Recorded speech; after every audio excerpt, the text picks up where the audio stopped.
Hello, welcome to Fringe Festival Support. It is Thursday, I think. I don't know, I've not seen a calendar. Who knows anymore? We're inside the bubble. We're going to kick off today by bragging because I forgot to do it yesterday. So on the right-hand side, left-hand side of the screen from your perspective, we have the email address and we have the Twitter address, so you can get in touch with us and ask questions of our guests. We also have our donation page, which is a GoFundMe because we're completely self-funded and we're looking for your money, thank you. We're going to jump straight in now and talk to our lovely guests. We have two fine people with us. We have Lucy Porter and we have Andrew Eaton-Lewis. How are you doing? Good morning. Very good, yeah, nice. Nice sunny day. We are literally in a bubble. We're in the Pleasance Dome and the festival bubble as well. Mm-hmm. Sun shining in our eyes like a spotlight. Yes. It's like some sort of interrogation. I'm going to start with Lucy. People know you already, I suspect. Well, some people do. You have many keys to the city of Edinburgh by now, surely? Yeah, I mean, I have been coming here since approximately 1932. And this is my, I don't know, 1990, so it's about my, so 1991, how many years ago was that? 27 years? Mm-hmm. Okay. No, long, anyway, and then it's my 12th solo show that I'm doing. Solo show. That's a wealth of experience. I think you may be going to the top of the leaderboard in terms of festival experience with that. You know, I've learned a thing or two and I shall share it with you. Excellent, that's exactly what we want you for. Andrew. Hello. I have spent the last week saying that although we're encouraging good mental health on this show through support and community and spirit, we aren't experts and we're not kind of knowledgeable in that field. Who do you work for? Well, I work for the Mental Health Foundation, but that doesn't necessarily mean I'm an expert in mental health. I'm arts lead for the Mental Health Foundation, which means that I do various things, but the main thing I do is kind of try and develop new projects, arts projects that address mental health in some way. And you have 3 events coming up that I want to get. We're going to put the details in the description at the bottom of the screen so that you can find them. But we've had a presence at the Fringe for a few years now, and the first thing we started doing in 2015 was a fundraising show called A Gala for Mental Health, which is, I mean, it's partly a fundraising show. That's the function of it to raise money for the Mental Health Foundation, but it's also about performers who are tackling mental health in their own shows, and so we made a rule quite early on that we would only program performers who could address the subject of mental health from their own experience, and were doing that in their own shows. So, for example, the first year we had Bryony Kimmings, who had a show about depression that year called Fake It Till You Make It, which was very successful. And we also had Felicity Ward, and she, who's been talking about mental health in her own shows for a few years now. And Legato Chocolat, who was doing a show called Black that year, which was a very different kind of show for him. It was about his depression. And so, actually, we had a very lovely, uplifting show with a great sense of kind of solidarity and camaraderie between performers and also between them and the audience. And I felt that there was something quite special that we managed to create that year. So we've been doing the gala ever since, and this year we're doing it again on Monday the 20th of August at the Pleasance, in fact right here at the Pleasance Dome. And Felicity Ward is comparing again, and we have Laura Lex and Tony Slattery, Adele Anderson of Fascinating Aida, we have Matt Price, and we have a range of other celebrities that are available. So we won't tell them that you forgot. Matt Price, Laura Lex, Adele Anderson. Normally this is the Tony point where you say, Slattery. And surprise guests. I'm surprised, no, there is one of the first surprises to the audience and indeed to the organisers. This is when I should have brought my notes with me. There is one other person. If it comes back to you, I have a hangover today, so I'm going to blame that. Yeah, no, I anyway. couldn't work out how many years it was since 1991, so I really am not. We've got a whole team of people working in the abacus to work that out, don't worry. Yeah, Yana Alana, how could I possibly forget Yana Alana? The amazing Australian cabaret diva here on her Fringe debut, performs naked actually, but entirely painted blue. to reflect the subject that she talks about, which is mental health. Wow. But yes, amazing performer, and yes, so she will be performing at the gala as well. Sorry, I'm kind of made this a slightly longer answer there. That's okay. But So we don't normally allow plugs, but for this one, we will make an exception because. Well, I'll do the other two really quickly. The other one is the Mental Health Fringe Award, which is an award for the most compelling show about mental health at the Fringe, which is now in its second year. And the third thing that we're doing at the Fringe is an event for Fringe performers called Mental Health as a Fringe Issue, which is next week at Fringe Central on Tuesday, which is just an opportunity, I suppose a little bit like this, but for people just to come along and talk about how they're doing,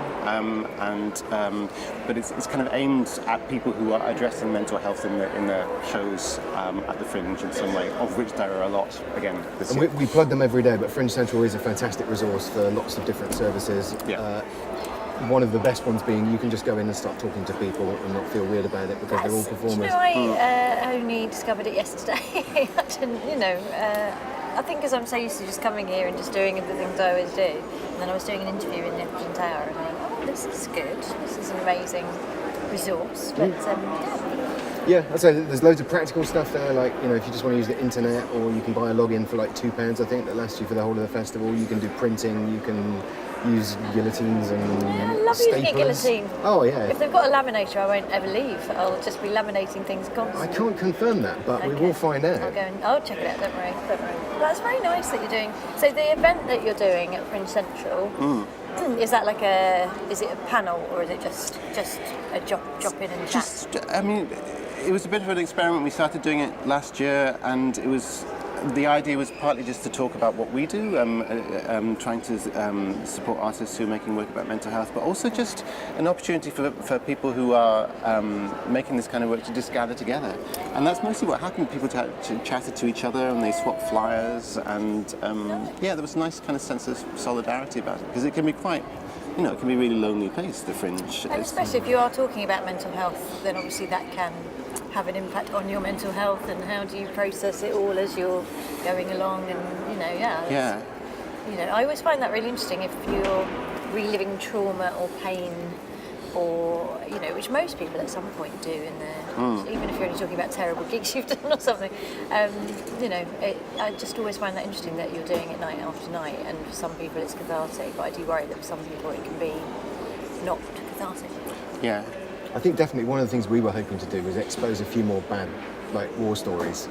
People don't tend to share them very publicly; they'll share them with their friends. And for up and coming people who are less experienced, it's nice to see wily old pros saying, when I started out, I had such a horrible time. I had 2 people in the audience, and it went really badly. Because I think you do need. This is why it's good being old. One of the many reasons is that you do have enough perspective on it, and you can, I can talk about terrible things and no longer worry that it's going to affect my career, or I'm kind of done with all that stuff. Whatever will be, and I'm not looking to convince people that I'm doing very well or I'm completely sane, or so I always think it's, hopefully it's helpful when you say, early Fringes, my entire approach to it was all wrong. I had terrible times and felt awful and miserable and couldn't talk about it because I thought, well, I'm one of the hot young things and I'm meant to be having a great time and everyone thinks my show's going really well, but actually I feel awful and I'm really not enjoying it, and I've had good years, bad years, and now it's much easier now just because I'm just old. 27 years later. It only takes 27 years. Yourself. That's the good news. That's the good news for people watching that are worried that it's not going to happen immediately. It'll be okay in 27 years. Well, no, true. I mean, it's been okay for the last few years. So say 24 or something.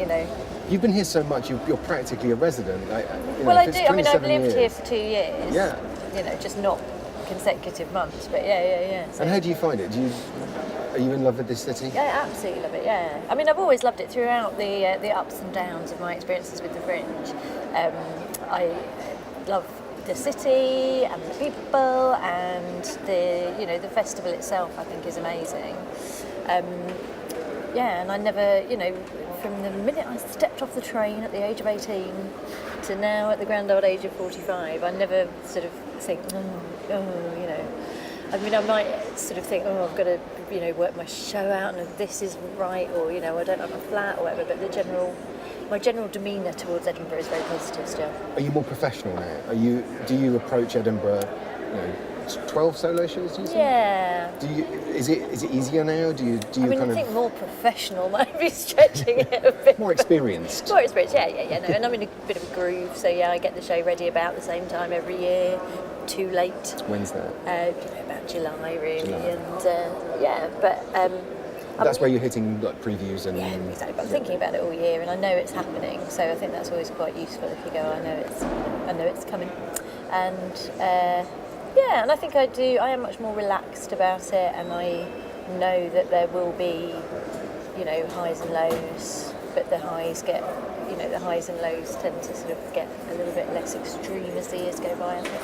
And do you find it less important? Do you think there's less pressure on it now, or do you still feel that kind of nervous? Still get nervous because I think you are presenting this work to people who are paying good money to see it, and there's nothing worse than, I have in the past had a few years where I got up here and realised the show is not good enough and it's going to be quite hard to fix, and while I'm doing that an audience is still paying to see me doing that, and that has been very difficult, and that's happened less as I've, now I'm pretty confident by the time I get up here that it's fine.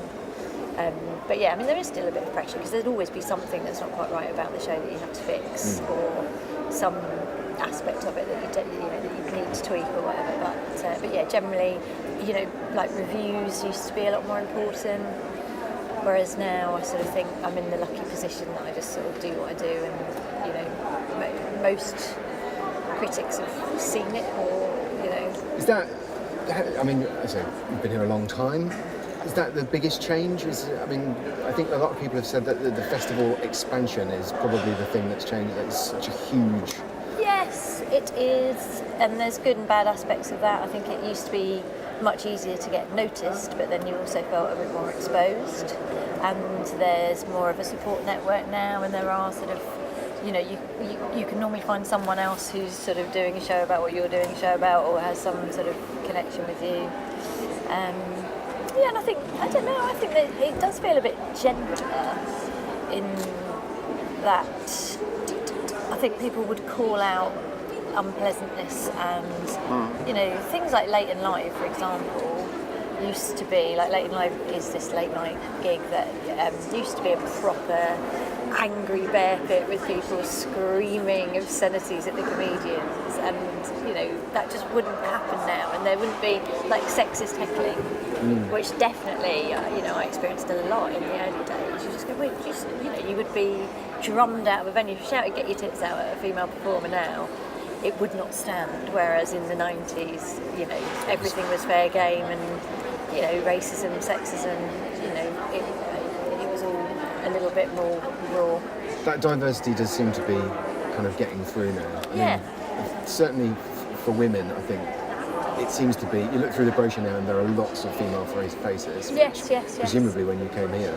No, well, did you have to wear a fake moustache and pretend to? Did get. Well, it's funny now. Women can do that and make points about male comedy, but yeah, genuinely, when I first tried to bring a solo show to Edinburgh, I went to see a very big promoter who said, "Oh no, I wouldn't take you. Women don't sell tickets in Edinburgh. No, not interested. It's just not. It's not for girls." And I was like, okay, fine, and that's not very helpful. It's hard to imagine that, isn't it? Because it's only 25 years ago. It's like this is. Yeah. It wasn't the 70s, it was the 1990s, early 2000s, really. So yeah, that's weird. Because that was only like 18 years ago. I was trying to do solo shows because before that I'd done other stuff. But yeah, it's kind of Anyway, better in lots of ways. But I'm sure that also is because I'm older and used to it, so there's probably lots of ways in which it's worse. And I don't know if, in terms of ethnic diversity or, Well, I think we've definitely struggled on that front. We've been definitely trying to put together, diverse panels of all sorts. And certainly ethnic diversity is something that's still, I think, a long way behind. Yeah. If you look through the programme. Yeah. Getting better, but, progressively slow, glacier-like pace. Yeah. We're going to go to a package now. We had an interview the other day with Steve Best, who is a comic and a photographer who has an exhibition here, which he's going to talk a little bit about. The basics being that performers tend to wear masks, so he photographs comedians on stage and off stage to try and get the difference. We'll go and talk to him now. Hi, Steve Best. How you doing? Very well, very well.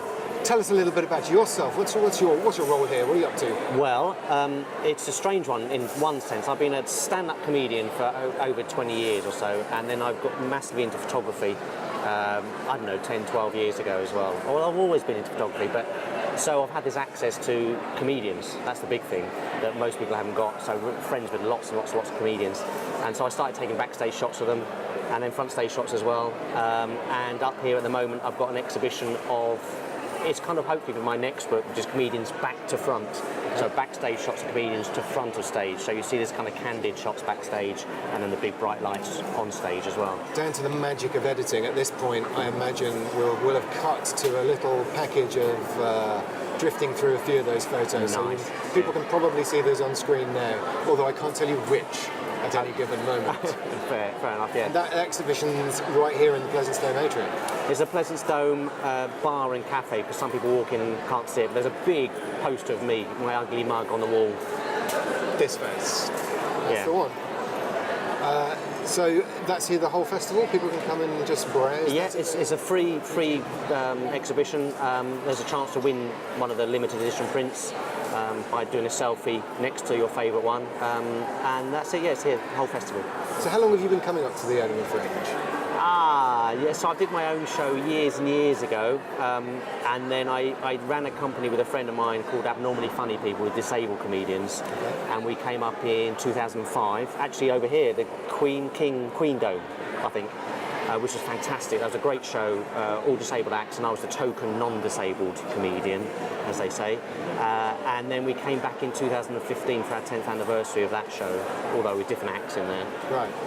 And then I came up last year and was at the Stills Gallery in Coburn Street. Is that how you pronounce it, I think? So you're up here with your photography now more than... Yes, although I did last year, I did a show, kind of a lecture slideshow with 100 slides about my transition from a comedian to a photographer. So it's funny, and lots of bits and pieces, and you know, what cameras I use and why I use and what shots I take, and also some of my stand-up as well. A lot of people miss that about the Edinburgh Fringe, that there are, if you look at the programme, there's not a lot of them, but there are a significant amount of spoken word events, you know, where people are just giving lectures and talking. It's not all comedy and theatre. Absolutely, I think that's the thing. It's a huge. I mean, it's the biggest arts festival, isn't it, in the world? They say. So there's everything. I think you've just got to look through the brochure, and I mean, even the comedians are doing spoken word sometimes. It's not always they come up and do a stand-up show, so it's quite experimental. Remember Daniel Kitson? I think he won the Perrier when it was called the Perrier, and then next year or the year after, he came up with a completely different thing, with more of a play thing. I think Hannah Gadsby's done the same thing this year. I think she won the Comedy Award last year, and this year she's not in the comedy section, but in the... I think it's the spoken word There we section. go. We've just Maybe proved the the point. theatre section. Right. How do you survive the Fringe? So it's a crazy month. It is, but I remember I'm getting on a bit now. So when I first came up, I did this show with Rainer Hirsch. We called it Rainer Knows Best, and that was the first time. This long time ago. And you know, I was out every night until 4 or 5 in the morning, getting up late and doing the big Edinburgh thing. I think as you get a bit older and you've done it, you can pace yourself. I mean, now you're in your 30s. In the 30s. Advancing towards, Nice. I like you. Advancing towards middle age. Exactly. You're looking after yourself better now? Well, yeah, the thing is, I'm not drinking at the moment and eating a bit better, and it's all, yeah, it's fine. It's been a running theme that people have been saying, how do you get through the Fringe? It's like, find a banana, find fruit and vegetables. Yeah, Don't I think forget. there's a time to do all that. I think it's great, you know. So there's something for everybody up here, really. But And you spent a lot of time here. What are your favourite places in Edinburgh? favourite places. Well, I used to, every time I came up here, I used to go up to the Arthur Seat, do the classic thing. I haven't been to the castle for a long time. I actually really I just enjoy walking the streets, really. And so I know lots of people up here, so you just end up chatting. Just bumped into Justin Moorhouse and some few other people, just as I was coming here. It's a big social club. It is kind of. I mean, the comedy circuit is pretty decent, really. I mean, there are some people on the peripherals who are a bit not so great, but generally it's a really kind of good, supportive community. Yeah, I mean, I see more people I know up here than I do probably at home. I do I get back, and always at the end of the festival, it's like, oh, keep in touch, and you know. And I'm down in London, and lots of other people are. And it's like, oh yeah, we'll see you when we get back. Well, and then you turn up August the 1st the following year and go, hey, how you doing? I mean, so last year. I mean, that is a bubble, isn't it? Really, that you get so involved in it. But everybody down south or whatever just think, oh, you know, and they see it on Facebook and all the other social media bits and pieces, and you do get very immersed in it when you're up here. It's a summer camp. It is. With an amazing amount of pressure.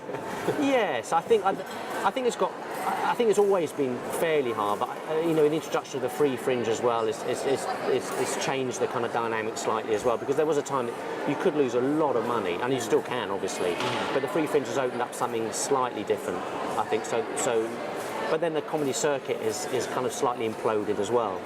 I think there's no middle ground.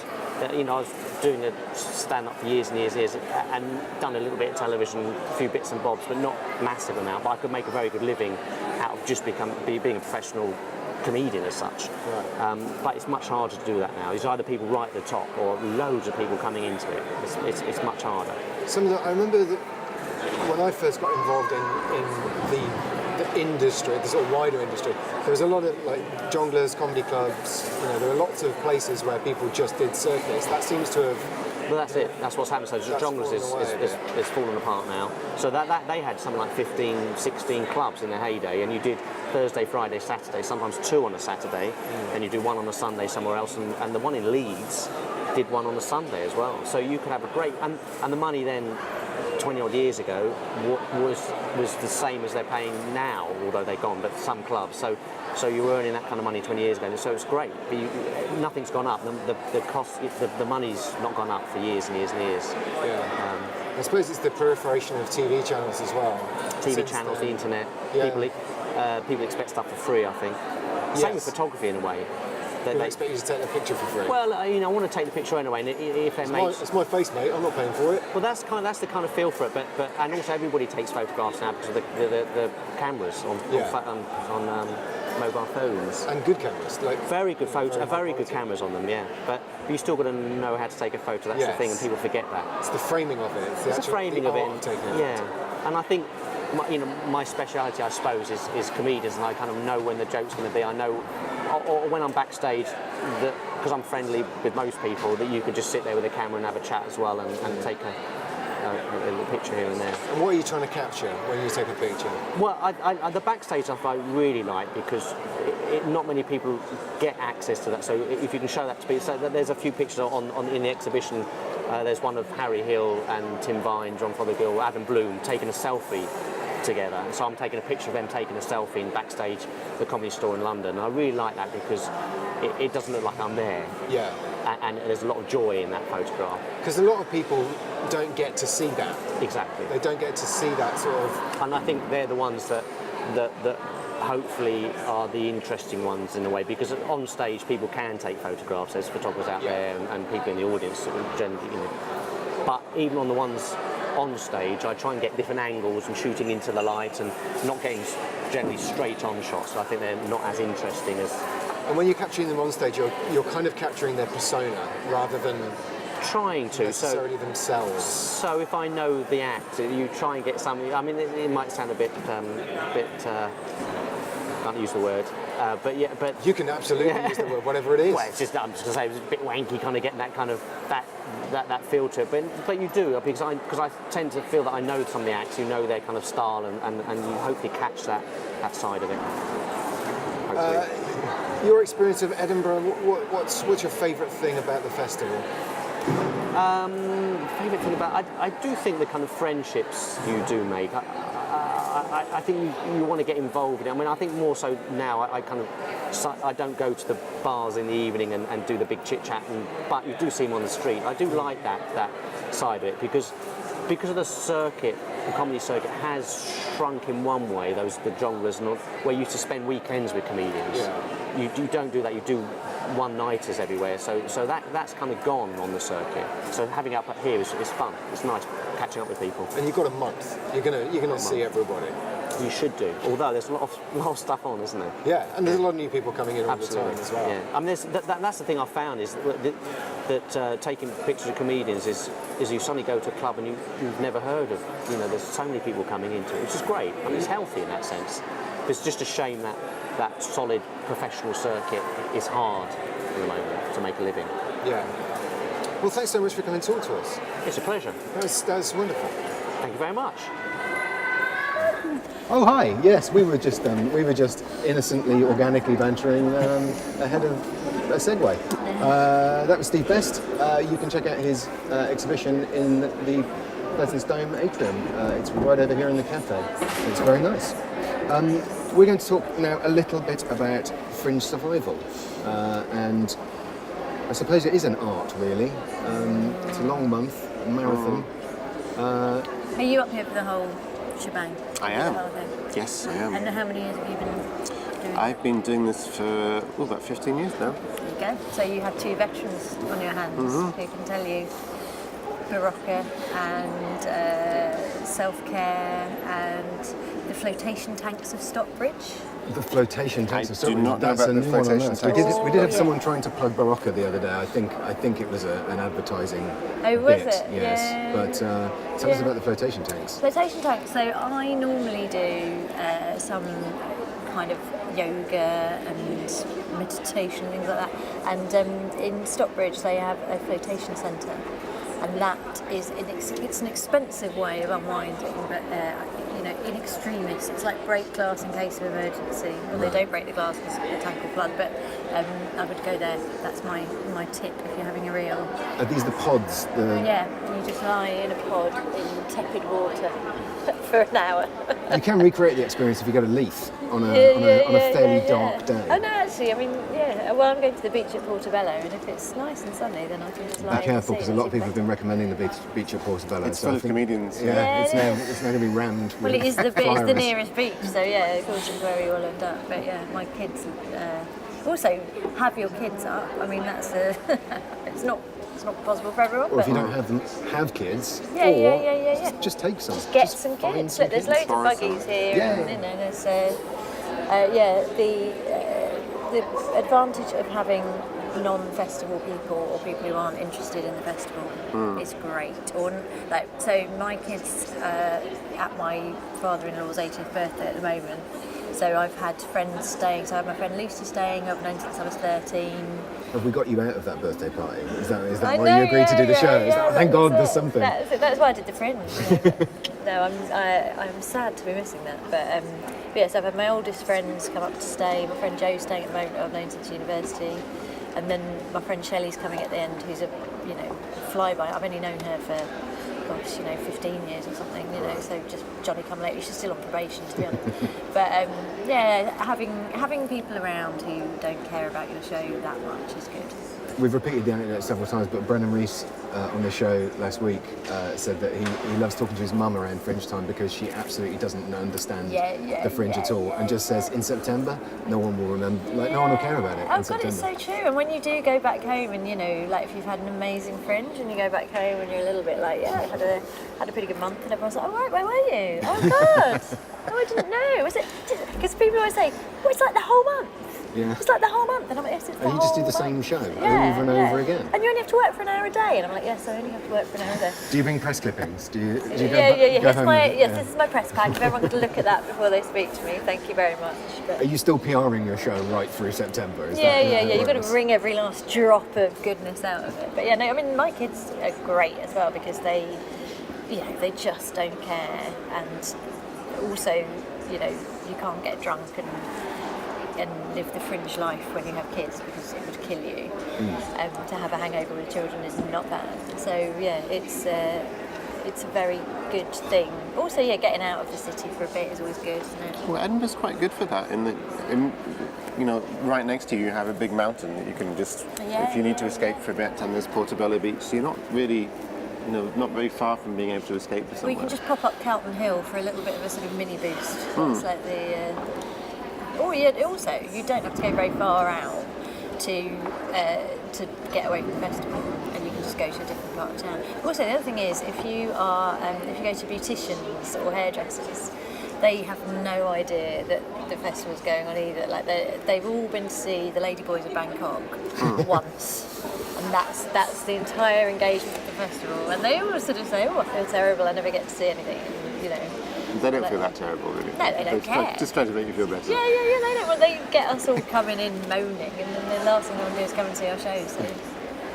You know Edinburgh very well, Andrew. Whereabouts, except Portobello and Arthur's Seat? Where to go to disappear, to escape? Yeah, it's little holy holes. Yeah, well, Portobello's the obvious place, and the mountains, but you do kind of find that the festival is expanding into every bit of the city that you didn't realise it was actually in. You know, you go to some distant corner of the city and it's still there. There's still a Fringe show there. So I think you do have to go No, slightly... but nobody's watching those Fringe shows, unfortunately. There's a poor Ukrainian company who I was tweeting about them last night because they booked this venue and didn't realise it's like out it's Brandon or somewhere, and they're bussing people out from the centre of town to come to their venue. And you sort of go to, I go to Morningside every year. I go to the charity shops at Morningside and get all the wonderful outfits that the posh ladies in Morningside don't want anymore.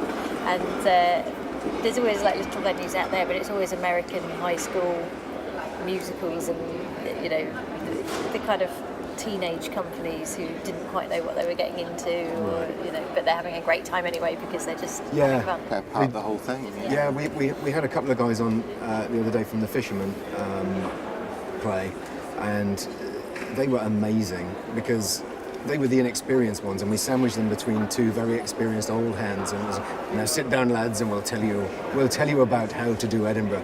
And they were the most grounded, like they were having a whale of a time, and they were utterly unfazed by all of it. Yes. So that didn't work. We're going to try and find someone who can really stick the boot into. Yeah, some really sort of wide-eyed, enthusiastic little. We'll crush your dreams right here. Yeah. But then also, I think that maybe that's what's changed about the festival as well, is that when I started coming, it was all about, it was what can this do for your career? It was a very big thing, and also you must get drunk and go out until 5 o'clock every morning because otherwise you're not doing the festival right. And I think that's kind of, I don't know, because obviously I wouldn't be anyway, but I don't think there's quite so much pressure on people. Well, hopefully not. I mean, that sort of, I'll sleep in September thing is it's fine, but it's not particularly healthy. I think people do burn both ends of the candle. Yeah, you will sleep and cry in September a lot. One of the things that always strikes me about the festival is that you just can't prepare for it if you've not been there before, because of the sheer scale of it. You quite often see people who they thought they were ready for it, they thought they knew what it was, and they just had no idea. The 3,000 or 4,000, is it now, shows all over town, and it is much harder to get noticed now, isn't it? So I always wonder if that's if that makes it much more stressful, or in some ways it takes the pressure off because it forces you to just be a part of it and just come here for the experience, because it's so the chances of your unknown show breaking through and being the big award winner is so much slimmer now that maybe you have to be more philosophical about it. I don't know. And also you just sort of, I think you just have to go and see loads of other shows, and the biggest mistake I've ever made, or the worst years I ever had, were when I didn't really go and see anything else, and all I would do is do my show and then socialise and drink and hobnob and schmooze and all of those things. I mean, that's a terrible, terrible way to do the festival, because you're up here, you see things, you'll be inspired, you'll come back next year and your show next year will kind of be informed by all the stuff you've absorbed from the year before. And I mean, because now I don't get out much the rest of the year, like to theatre and things, and also I never go and see dance, I never go and see absurdist clowning, but I do in Edinburgh, and I get a wealth of influences and stuff that help me. So I mean, I think that's my number one top tip. Have you been incorporating absurdist clowning into your show lately? No, but I've been thinking about it a lot.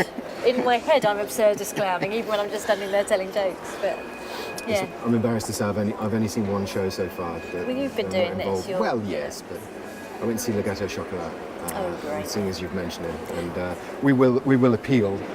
There's definitely a seat at this table. Yeah. Is it family if you're friendly? interested. Is it family friendly, this show? I believe there's 2 shows. So there's Ducky, which is at the Summer Hall, which is a children's show that's very enjoyable for adults by all accounts. I saw the Icons show at the Piccolo in the Assembly Gardens, and that was wonderful. Maybe if I plug it, we can get a seat at the table. Yeah. There is a huge amount of stress and pressure on performers all the time. Mental Health Foundation are obviously getting involved more and more with Edinburgh, as well as appealing directly to performers, which is something that Fringe Central obviously can help with. Are you working with venues and kind of organisers? Well, that's something that the Fringe do themselves to an extent, as much as they can. I mean, we're not therapists, that's not what I do. Our initial interest in doing events at the Fringe was there was this really interesting and noticeable upsurge in the number of shows exploring mental health, and that's something we were interested in exploring and helping support. And it's more recently that we've been trying to do events which are supportive for performers, but yeah, I mean, it is a very stressful environment, and the Fringe are good at looking after performers, and so we just do this one event, which is about an opportunity for people to meet and talk.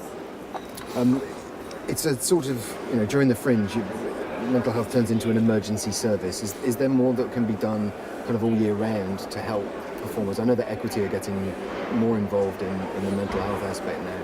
I can't remember the name of their program, but we'll definitely get it on screen. That they're supporting people throughout, because now you've got Edinburgh, but the Vaults is getting bigger every year. Kind of start of the year, you've got Brighton getting bigger every year in sort of May, June. So it's becoming kind of the Fringe community is kind of, and if you've got the money, you can go across to Adelaide and Fringe all year round.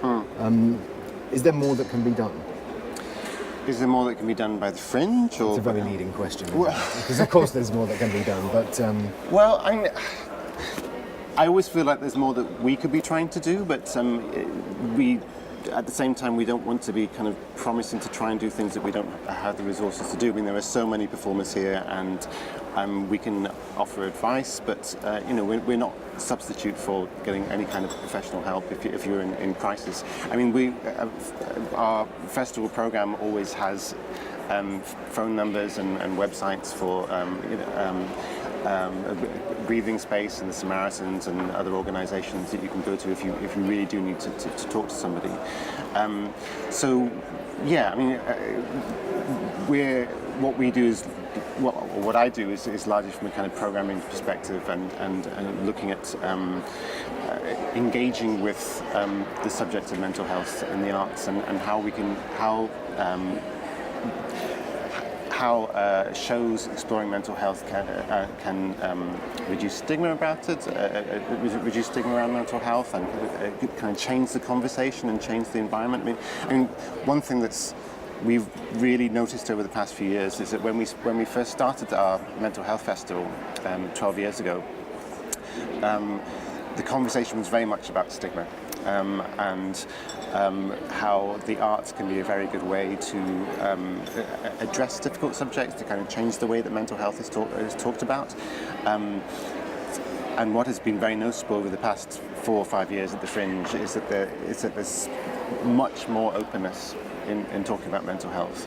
And so we've been just kind of exploring that, but what comes with that is the question of is this a general change in the culture that maybe there's a younger generation who feel more open and more comfortable talking about these things, and that's a good thing. But is there also the fact of people potentially making themselves vulnerable by doing this kind of work on stage and exploring that? So yeah, we don't have answers to that, but we just, I guess we are having lots of conversations with people, and we're meeting lots of performers, and yeah. I mean, there's obviously factors that are way beyond human control, really. There are certain things we can do. I mean, our idea starting this show was to just encourage conversation between performers in the hope that that would kind of provide a bit of a support network, that people that came on would feel like they were a bit more approachable by people. There's a story in the Scotsman today, this morning, about conditions of working at the Fringe and pay conditions, and people working crazy long hours, and that's obviously something that we can't control, or we can try and work towards, but that's a bigger problem. I think the first step is raising awareness and just talking about it. It's about recognising the culture and trying to make things gradual cultural change. I think the sort of the venue staff and the way that they're sort of paid and employed is a huge issue, and something that will have to be addressed. And we need to take responsibility, I think, all of us, and I've kind of sort of shied away from that, or just really not, I wasn't aware of it really until this year. And I think, that's something that would make me feel very uncomfortable about coming back again, to be honest. It's just, there's no, it's lovely for us as performers to discuss our mental health, and we do, performers put a lot of money and reputation and stuff on the line, particularly when you start out, you're probably going to lose money and stuff. But venue staff do that without any of the potential rewards or glory or anything. So that's making me feel a bit... They're all working for exposure or for experience or, something on their CV. Yeah, no, that is a real problem. And I think, there's... Everyone involved in the festival has to take responsibility for each other. And, I mean, agents and PR people and, everybody is working in a fairly sort of intense environment, so we all need to look after each other. And it is sort of, as a performer, obviously, you do get when I've talked about, I'm talking again a bit about grief in my show this year, and I get people and they come up to the show and they give me a cuddle and we have a cry and we have a chat and they tell me about their experience, and you get, you can get a lot of succour and comfort from that, and hopefully give that back, and and you just need to make sure you're balancing what you're giving and what you're getting and preserving your own sanity. I think, look after the people that you can look after. Treat your venue, if you're a performer, treat your venue staff nicely. Yes. Try and see everybody else's perspective on it.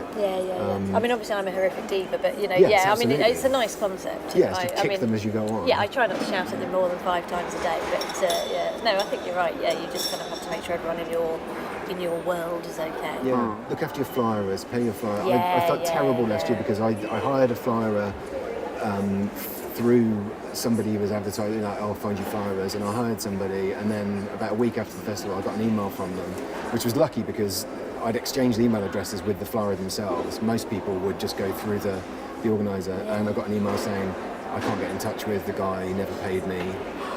Oh my god. Obviously I'd paid, so my contract with them was fulfilled, but and then I heard from several other people who'd been the same thing. There's a lot of people been scammed by Airbnb or for accommodation this year. Been reading a lot of that. Oh god, I know. Some friends of ours had not this year, but last year I think the year before, they turned up to a flat that didn't exist. Oh god. Yeah, no. Luckily it was only for 2 weeks, but they came and stayed with us. But that's a real. Yeah, there's so much, and the poor flyers as well, because that of all the things I've done, and I've done, I've worked in admin, I've been crew, I've been a TV scout, I've done loads of different jobs at the festival and performer mostly, but I used to have to fly for myself and for the shows and stuff, and I found it if you're not someone who can take rejection, then being constantly rejected, sometimes quite rudely, it can really take its toll. And again, you're not really getting anything out of the experience. You are just there to try and be a sort of human delivery machine. So if you're lucky, £10 an hour. Yeah. And again, sometimes you have nice chats and you meet other flyers, and there are upsides to it. But that's hard work. Yeah, look after your flyers. Pay your flyers. Always. £10 an hour minimum. And I think a lot of people this year seem to be doing bonuses for if you fill a room. Oh, that's people a nice paying idea. bonuses. Yeah. But just look after people that are close to you. If you're a director or a writer that's here with the show, look after your company and make sure everybody's happy. And just smile more, I think. Just smile more. I've got a nice anecdote about you actually, speaking of smiling, and because you mentioned hugs, I once was stood outside a comedy club and there was like a cover and it was tipping down with rain, and there was a bunch of other people that I didn't know standing around, and a taxi pulled up and you got out, you came over and you knew these other people, and you moved along the line and you gave them all a hug and said hello, and then you gave me a hug and said hello, and I said I'm not with these people, but I appreciated it. Well, very I'm nice. very free with my hugs. You know, you'll have another one later. I'm lining that up. I shall look forward to that. What are you hoping for to get out of Edinburgh this year? What's the big win situation, Andrew? I'd like to make it through in one piece. That would be good. Yeah, that's always the It's main a strange festival for me because I have children, and for the past few years I've been kind of running from work at the end of the day and to the childminder and then occasionally going out to see a show if we can get a babysitter. And this year my wife and my children are up in the Hebrides, which is kind of in the process of moving there. So I'm on my own in Edinburgh, so I'm really having to think very carefully about eating properly. Yeah. Because it's so tempting in Edinburgh just to eat sandwiches or terrible food and Yes. so I've been kind of making a rule to myself that I'm as much as possible I'm going to go and see shows which are uplifting and happy, and not that you can guarantee that, but I'm just trying to kind of set certain routines and rules for myself, because I feel like I'm going back into territory that I'd completely forgotten about. You know, I haven't been on my own festival for years, so I'm just trying to, and I'm not in my 20s anymore. So I'm just gonna. That's my goal at the end of the festival, to still be kind of mentally and physically well. And uplifted by And what you've uplifted, seen, yes. and full of vegetables Yes. and fruit. Yeah. I'm pretty much there as well. Yeah. Well, my kids are coming up in luckily a few days, and so that's I'm very much looking forward to that, and we'll be seeing lots of shows. And what I want to get out of this is to work out what I'm going to do next year, because I think I wrote a play a few years ago, and it was one of the nicest experiences of my life. So next year I would like to bring something up that is not just me banging on about myself again. So deciding on my project for the next festival. You're going to do, I think, Hannah Gadsby went from winning the comedy award last year, and then this year saying, I'm just going to do a spoken word show. Yeah, that's it, just doing history of art stuff. Yeah. But then didn't do it.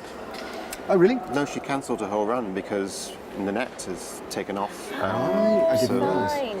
Okay. Which is an interesting show to talk about in terms of well-being, actually, because I read an interview with Hannah a couple of weeks ago where she was saying that people who work in mental health had been kind of contacting her about saying that this is an incredible thing for you to be doing. That I don't know if I think it was partly out of admiration, partly out of concern. I think that she's laying her life completely bare on stage. And I think I get the impression that she's still kind of processing what she's done to her own life in the course of that show. That I think that's true for so many of us people as performers. You know, you do the show because you think this is something that's important to say, or I feel I want to say it. But then obviously the act of saying it then has an effect on your life that you then need to. And I think that thing about people wanting to talk to you afterwards, and all of that stuff is. Also, you can never predict that. The reaction that the audience has to your work can then change your opinion of how useful or worthwhile it was. Or, there's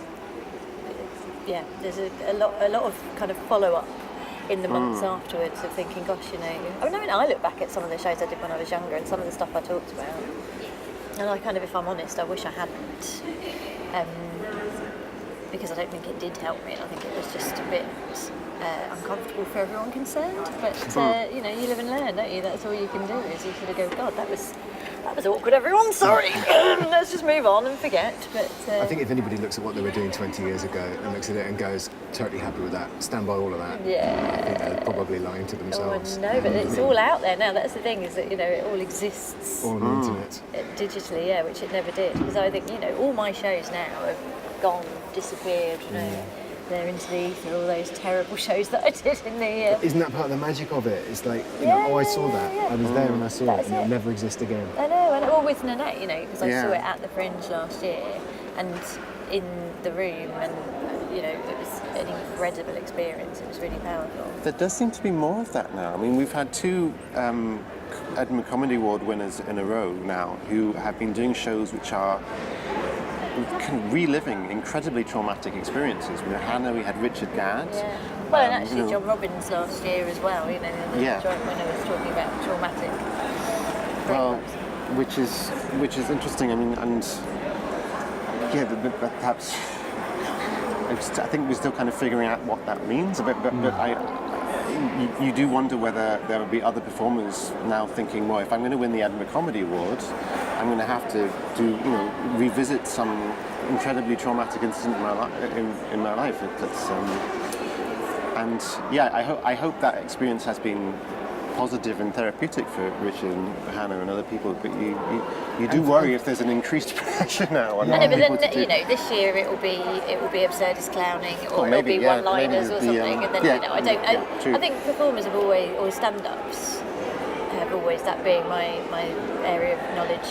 You know, have always been confessional and personal, and I think it's become more celebrated or acceptable. And I think you're right, you know, because the stigma around mental health hopefully is diminishing. I think, you know, it's more acceptable. But I think there's also, there's fashions in comedy as in everything else. So you think that's not a new thing? But comedians have been doing that for a long time. Yeah, I mean, well, I look back over the years, and you know, there's always been. I mean, I'm just trying to think of the kind of early examples of it. But I always remember going to see like Andre Vincent, for example, one of the first shows I remember was him talking about his. He'd had a cancer diagnosis and was talking about how he felt about that, and at the end of the festival was kind of getting follow-up results and stuff. And and people talking about teenage trauma. I remember Kevin Days did a brilliant show about I was a teenage racist and about how he felt about his younger self. So but I mean, I think that yes, there are definitely more people who are bearing more of themselves maybe now. Well, I mean, I would love to sit here and talk about this all day, and maybe we will. But I'm doing nothing. we do. Neither of us have got our kids here, so we could just start on the gin now. I'm just and it'll be delighted to fine. be here. So we have had a lovely time. I hope you have as well. Don't worry, there are lots of important shows here talking about important things. There's also plenty of dick jokes for everyone. Don't worry, there's plenty of those left over. We will see you again tomorrow. Stay hydrated. Have fun.